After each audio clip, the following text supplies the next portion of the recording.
The City of Ember, written by Jeanne DuPrau, the first book of Ember. Chapter 14, The Way Out. The next day was song rehearsal day. Everyone was let off from work at 12 o'clock to practice for the singing. It was a slow morning for messages. Lena had a lot of time to sit at her station in Garden Square and think. She put her elbows on her knees, rested her chin in her hands, and stared down at the pavement in front of the bench, which was worn smooth by the many feet that had passed there. She thought about the mayor, down in his room full of plunder, gorging on peaches and asparagus and wrapping his huge body in elegant new clothes. She thought of his great stack of light bulbs and shook her head in bewilderment. What was he thinking? If he still had light bulbs when everyone else in Ember had run out, would he enjoy sitting in his lit room while the rest of the city drowned in darkness? And when the power finally ran out for good, all his light bulbs would be useless. Possessions couldn't save him. How could he have forgotten that? He must be thinking the same way as Looper. Everything was hopeless anyhow, so he'd live it up while he could. She leaned back against the bench, stretched her legs out, and took a long breath. Very soon the guards would storm into the secret room and seize the mayor as he sat stuffing himself on stolen goodies. Maybe they already had.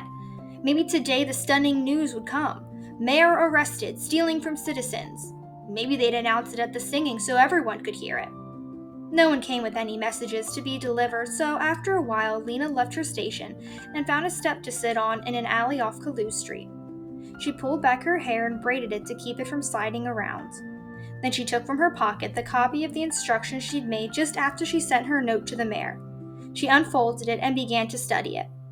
This is what she was doing when a little before 12 o'clock, she looked up to see Dune running toward her.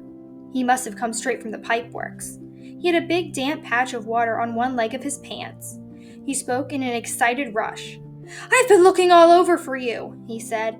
"I found it." Found what? The E! At least it looks like an E. It must be an E, though you wouldn't know it if you weren't looking for it. You mean the rock marked with an E? In the pipeworks? Yes, I found it! He stood breathing hard, his eyes blazing. I've seen it before, but I didn't think of it as an E then, just a squiggle that looked like writing. There are all these rocks that look like they've covered in writing. Which rocks? Where is it? Lena was on her feet now, bouncing with excitement. Down at the west end of the river, near where it goes into that great hole in the pipeworks wall. He paused, trying to catch his breath. And listen, he said, we could go there right now. Right now? Yes, because of rehearsals. Everyone's going home, so the pipeworks will be closed and empty. But if it's closed, how will we get in? Grinning, Dune produced a large key from his pocket.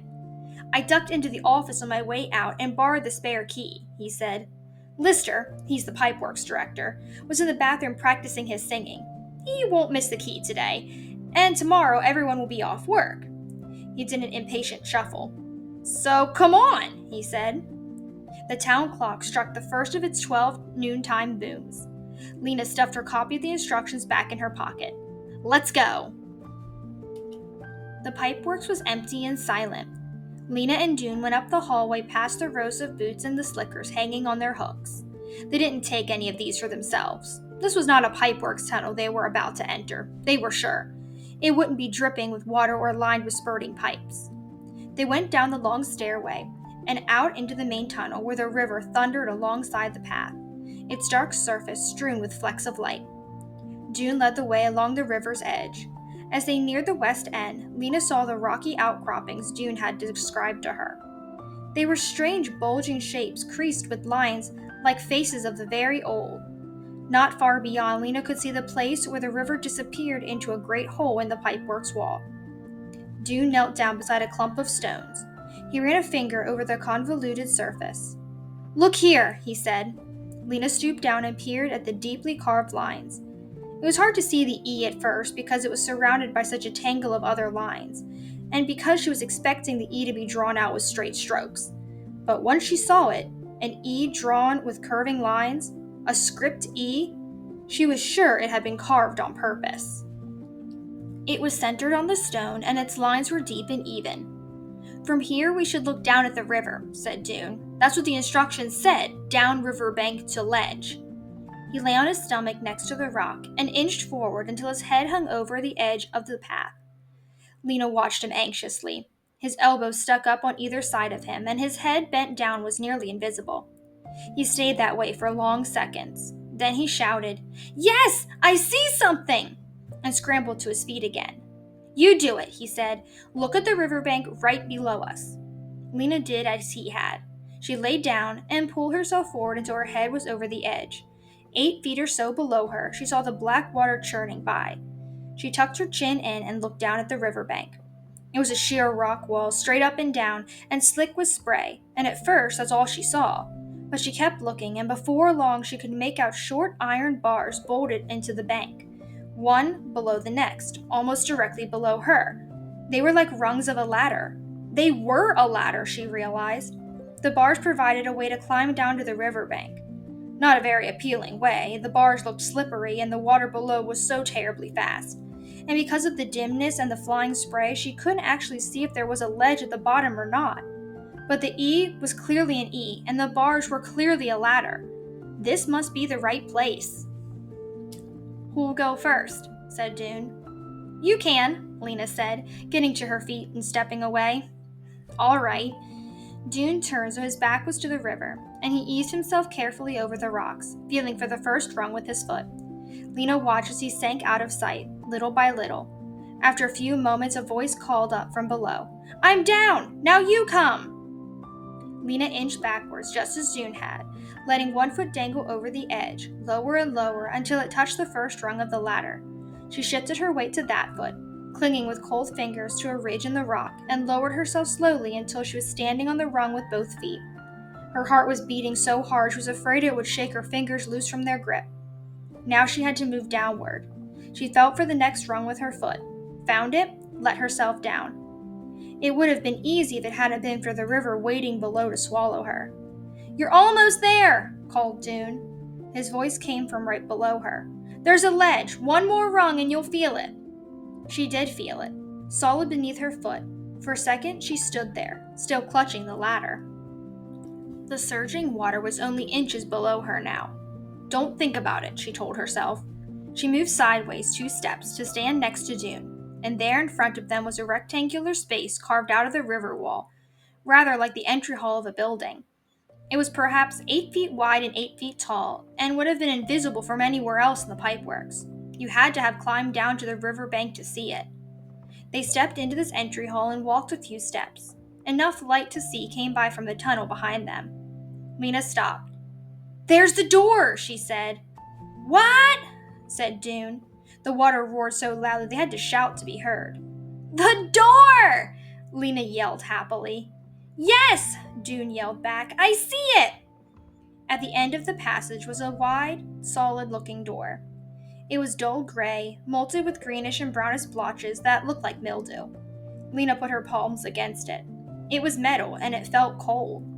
The door had a metal handle, and just below the handle was a keyhole. Lena reached into the pocket of her pants for the copy of the instructions. She unfolded it, and Dune looked over her shoulder. Together they squinted at the paper in the dim light from the main tunnel. "This is the part right here," she said, pointing. "Aid down, iver to edge apparate low.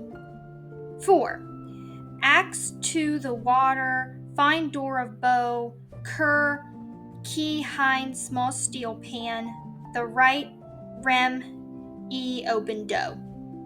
Lena ran her finger along line number 3. "This must say something something down riverbank to ledge approximately 8 feet below. That's what we've just done. Then 4 is something about backs to the water, find door something, and then key behind. That must be key behind, and then there's a small steel pan. Do you see a small steel pan?" June was still studying the paper. "It says right. We should look to the right of the door." And quite easily they found it. It wasn't a pan at all, but a small square of steel embedded in the wall. "A steel panel," said Lena. She ran her fingers across it and felt a deep dent at one side. When she pressed there, the panel sprang open easily and silently, as if it were glad to have been opened finally. Inside, a silver key was hanging on a hook. Lena reached for it, then drew her hand back. "Shall I do it?" she said, "or shall you?" "You do it," said Dune. So she took the key from its hook and put it in the keyhole. She turned it and felt a click. She grasped the door handle and pushed, but nothing happened. She pushed harder. "It won't budge," she said. "Maybe it opens outward," said Dune. Lena pulled. The door still didn't move. "It has to open," she said. "We've unlocked it." She pulled and pushed and hauled on the handle, and the door moved. Not inward or outward, but sideways. "Oh, this is how it goes," cried Lena. She pulled the handle to the left, and with a deep rasping sound, the door slid away into a slot in the wall. Behind it was a space of utter darkness. They stared. Lena had expected to see something when the door opened. She had thought there would be light behind it, and a path or a road. "Shall we go in?" said Lena. Dune nodded. Lena stepped across the threshold. The air had a dank, stuffy smell. She turned to the right and put her right hand against the wall. It was smooth and flat. The floor, too, was smooth. "There must be a light switch," she said. She patted the wall just inside the door, from the floor to as high as she could reach, but found nothing. Dune turned left and felt on the other side with the same result. "Nothing," he said. Very slowly, keeping a hand on the wall and tapping the floor cautiously with their feet before every step, Dune and Lena made their way in the opposite directions. Each of them soon came to a corner and turned again. Now they were going deeper into the dark. They both had the same thought. Is the way out of Ember a long, dark tunnel? Must we go mile after mile in absolute darkness? Then suddenly Lena gave a yelp of surprise. "Something's here on the floor," she said. Her foot had banged against a hard object. She knelt down and touched it cautiously with her hands. It was a metal cube about a foot square. "It's a box, I think." "Two boxes," she added as she explored farther. Dune took a step toward her in the darkness, and his knees banged into a hard edge.